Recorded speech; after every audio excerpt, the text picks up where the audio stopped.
Sox, Kailangan nila ng Bene. early game na... Oh, Bene. Bene siguro pwede. Bene Petri, no?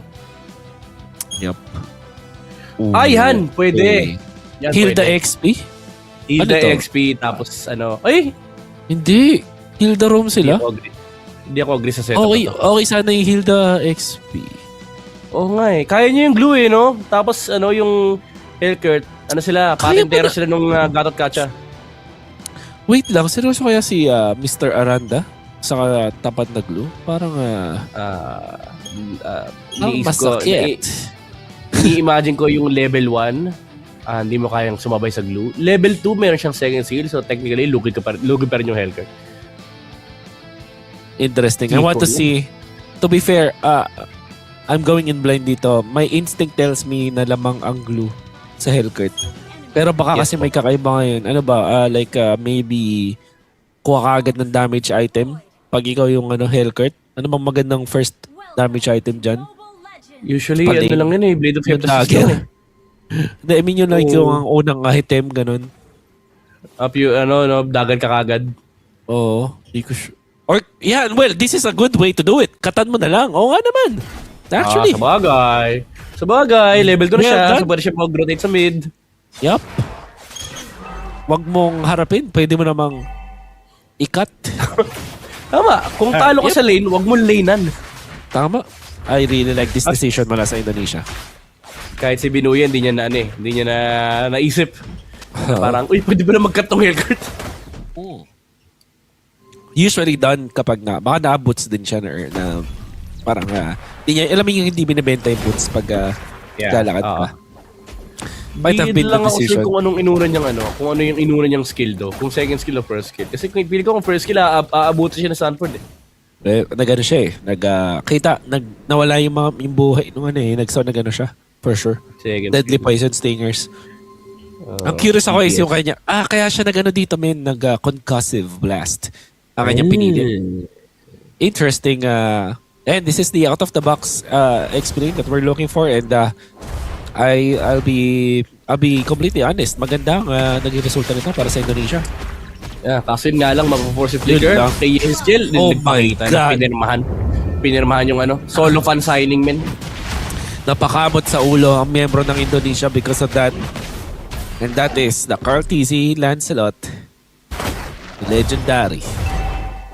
Yung game 1 ay tila ba chirping lamang para sa Lancelot ni Nepomuceno. And this time around, hindi ganun karami yung counter sa kanya, pero look at sa team fight, pero airstrike mula dito kay Fabico, pero hindi tumalon si Aranda ni hindi man lang nag-ulti yung Hellcurt, and dalawa yung nawala sa Indonesia. One jungler as well. Very big win for Team Philippines. Minsan talaga hindi okay na sobrang todo tipid ka. Kailangan mo rin gumasa para sa sarili mo na winning is in trouble. Sa likod si Leonardo. In comes Aranda, popping the ultimate. Pero tatakasan lang, tatakbuhan lang siya dito. Siya naman na tinakbuhan ng mga members ng Team Philippines. And Team Philippines have outwitted Indonesia once again in this game. Yep. Ginamit lahat. Reload manipulation, blazing duet, and pati na rin yung Dark Knight Falls. Pero sa Flicker, Purify lang sapat na. And try ni Aranda i-burst yung glue kasi yun nga lang yung second skill na binabakitan kanina. Ang problema pa rito, hindi niya pwedeng lapitan ulit yan for at least a good amount of time. Kasi i-reset lang ni glue yung sarili niya, makakapag-regen siya ng konting HP. But overall, yung movements dito ng roamer ng Indonesia na pipigilan yung mga aggressive pushes ng Team Philippines. Yeah. And what this really entails para sa Team Philippines ay mas magandang lane para sa Farsa ulit. Ganun, maging komportable ulit siya. Lancelot na gana ang XP na Hellcurt. Shoutout kay Trimar mula sa TNC. Currently ngayon ay nasa TNC. Isa sa mga pinaka magagandang performance all throughout Season 16. Masasabi natin most improved XP lane. XP laner dito sa Pilipinas. Malaki ang future. Ahead of them. Shoutout sa lahat ng mga viewers niya. Ayun, shoutout sa'yo, Trimar TZ. Hello! At di ko alam kung nagbabalik na ba sila. Nagbabalik ka na ba? Pabalik na ako, malapit na. Antay mo lang ng konti dahil malapit-lapit na. Ayan, nandito na tayo sa game. Nag-decide yung aking ginagamit na, alam mo na mag-update in the middle. Okay. Yan talaga. Napakalupit. Yan talaga ang teknolohiya. Okay, so Teknolohiya. ang nakikita natin ngayon important na magiging advantage ni Nepomuceno dahil dun sa kanyang pagkakaroon ng magandang early game kumpara sa isang Fredrin is hindi talaga makakahabol sa farming itong si Sin. Kailangan lang mo ng kill kaso di ata ito yung way to go if you are the Fredrin.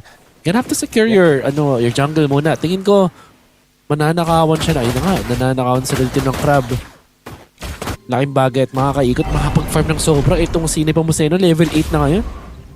Medyo mababa yung map efficiency rito ng Indonesia.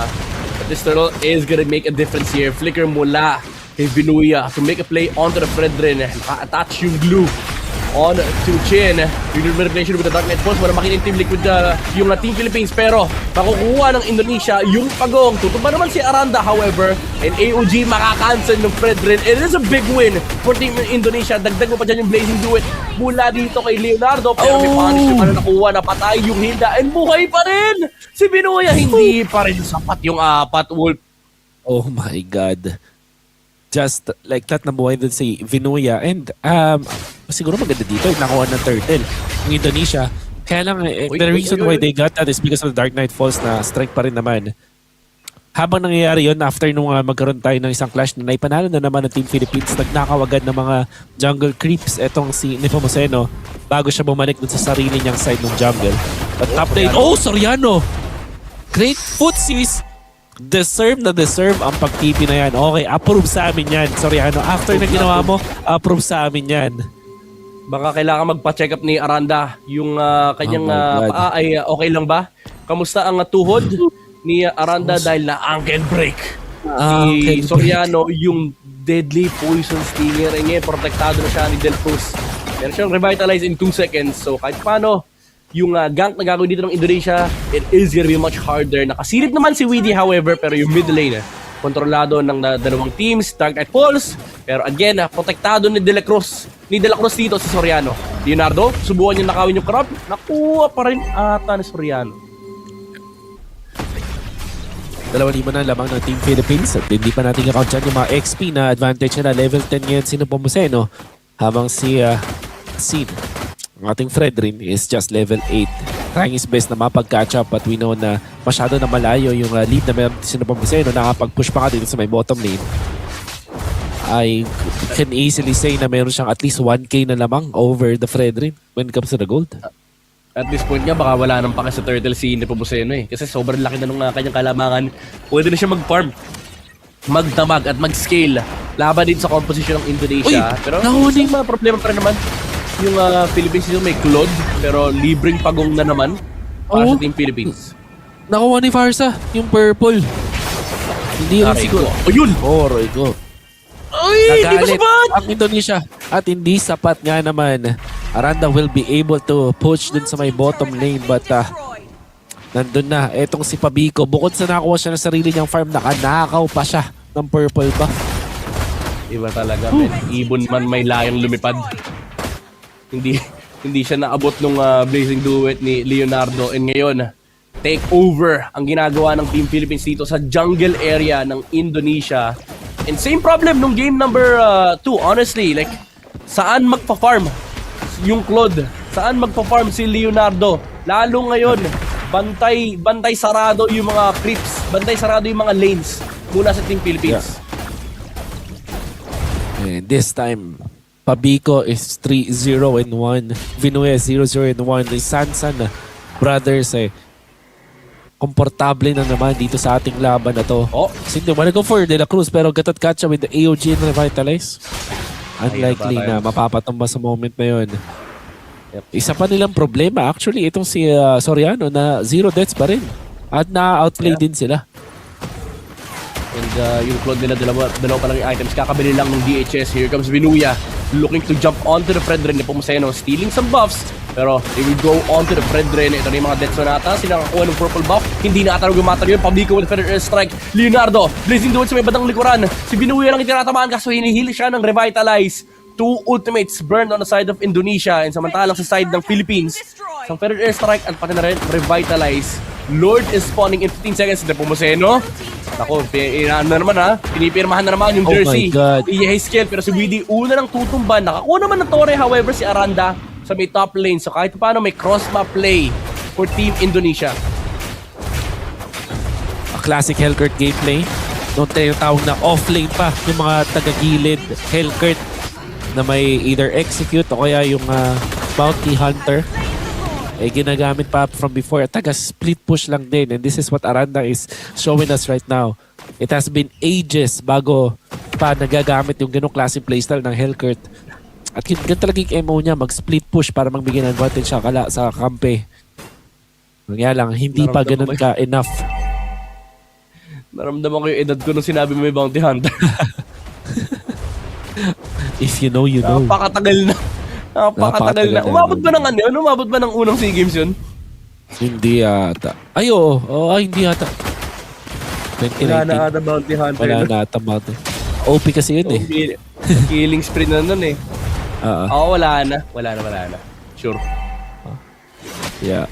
So, sa Hellcurt natin na try gumawa ng play para sa kanyang team. Buti na lang nakuha ni Sin itong purple buff.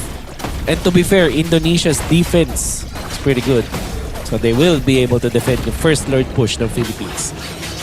Yeah, but for how long? Again, same question. Sa game number 2, gaano kayang patagalin ng Indonesia itong laro to? Especially with two guys that are scaling on their lineup. Yung Hellcurt at panaran yung Claude. Dalawang split specialist pa for the side of Team Indonesia. Pero when it comes to team fights, lugi talaga sila sa Team Philippines. Here comes the conceal. Mula kay De La Cruz, Predator strike. Mula kay Pabico, and tutumba na sa chin. Fredrin is caught in the crossfire here in Team Philippines. Another kill para kay Soriano with the Death Sonata, taking down Leonardo na pinurify yung mga bala. At this point, hindi na talaga magkakaroon ng 5v5 na teamfight na kuha ng Indonesia na advantage. Most specifically kasi hindi talaga yata sila mabubuo as 5 dahil itong si Aranda, kanyang trainings ngayon ay mag-split push. De La Cruz, hindi na tama pero yung Eve ultimate for the counter, not gonna be enough. RWM is not gonna get any kill. Boy pa si Vinuyas. Hindi naman ngayon Team Philippines ang magbubugaw sa Indonesia. And that's a free kill kay Weedy ng Team Philippines. Little to no punish mula sa Team Indonesia. Revitalize lang yung na-burn. And Team Philippines, again, is taking over the map. 7,000 yung kalamangan ngayon ng Team Philippines. And ang problema nila, hindi makaharap ng espasyo para makapag-farm si Leonardo. And Chin, just poking it out against De La Cruz. Hindi pa niya makuha yung kanyang purple buff. Flying Clouds, however, gagamitin ni Weedy. Pero di sila makaharap ng pwesto. Nakaharang na naman si Binuya, men. Parang kailangan ata dito 6 na membro mula sa Indonesia. Isama na nila yung 6-man, isama na nila yung coach. Kailangan na rin ata maglaro para mapatay yung glue. Can be difficult scenario. We doubted the Hellcurt because of many reasons. At nakikita naman natin kung gaano kahirap yung scenario. But you understand bakit nila gagawin yun. Pero gusto ko yung binring up mo na MSC Glue, the checkmate play mula sa Team Philippines aka Team Liquid na mga time na yun. Almost the same effect. Sa ngayon, walang sagot ang Indonesia. 0-0 and 4. Blade Armor completely negates yung Hellcurt, pati na rin itong Claude. Oh, Chin! Hindi niya makita yung Lord pero kita niya na ngayon yung buong miyembro ng Team Philippines. May split push however sa may bottom lane. Hellcurt, Aranda, taking the time to just push towers para sa Team Indonesia. At least makakahinga sila ng konti dito sa mapa. Pero yung Lord ay naglalakad na sa itaas. Binuya again with the zone in the middle lane. Gayscale, hindi siya pwedeng lumapit basta-basta. Nakita niya na kanina na isang bagsak lang ng Parsa, pwede na kagad tumalon yung Team Philippines. Isang lane lang ang focus ngayon ng Pilipinas. Binuya jumping in onto Widdy. Susubukan niya makahanap ng angulo dito kay Gayscale. Flicker mula sa Hilda, tutumba na si Binuya. Pero strike mula dito kay Pabico just to zone to take the towers here. Pero sila pumaseno nakikipag 1v1 sa Hellcurt. Hindi kinaya ni Aranda, 2 hits lang yung ipis. Tinampas lang na yung Pumaseno and Phantom Execution papasok sa Fredrin. Tatamaan sila ng Appraisal Strat pero grabe yung sustain mula kay De La Cruz. With the revitalized RWM just to prevent some of the minion waves to come in. Pero pumasok pa rin yun. And nandito na yung mga suntok, yung mga spak mula kay De La Cruz. Blazing Duet kay Leonardo. Enough ba para makapatay dito? Soriano with the bullets. Hindi kaya ng Claude. Yung Granger, hindi kaya sumabay sa mga bala ni Soriano. Less than 1 second from the bottom lane na punta sa may top lane. Itong si Nepomuceno, tinahi yung mga minions, ginawang connect the dots na minigame para dito sa kanyang Lancelot. Didn't get a kill pero took enough of the attention ng Indonesia para makapag-push sa bottom lane sila Soriano. At super commendable din mula kay De La Cruz. Bypass niya yung real world manipulation. Umalis siya dun sa may box. Up to the very end. Dun sa mismong likod ni Yehezkiel. Dun siya nag-taunt. At napigilan yung pagdepensa ng Indonesia. Small things like that matters. And Leonardo! giving Indonesia. Blazing Duet with a Winter Crown. Kaso wala si tinamaan. Dark Knight Boss, however. Soriano forced to figure out. Pero naiwan si Luigi sa unahan ni Pumuseno. Dashing out to safety, and Team Philippines walang mamamatay sa kanila. Even though Indonesia nagsimula ng teamfight na yun, hindi pa rin sapat yung kanilang damage, and ngayon hinahunting ni Binuya yung EP's pest control, yung trabaho ngayon ng Glue. Si De Pumuseno, they want to go for the mid lane. Naku po, Leonardo going down. Ganun lang kabilis. Yeskel might be next. Tumakas sa Team Philippines. Libreng kill doon sa Cloudman. Pero yung strike, tower lock ang heart ng Team Philippines ngayon. 2-0 na nga ba magiging score? May mga minions pa na kailangan i-clear ang Team Indonesia, and pinirmahan na ni Pumuseno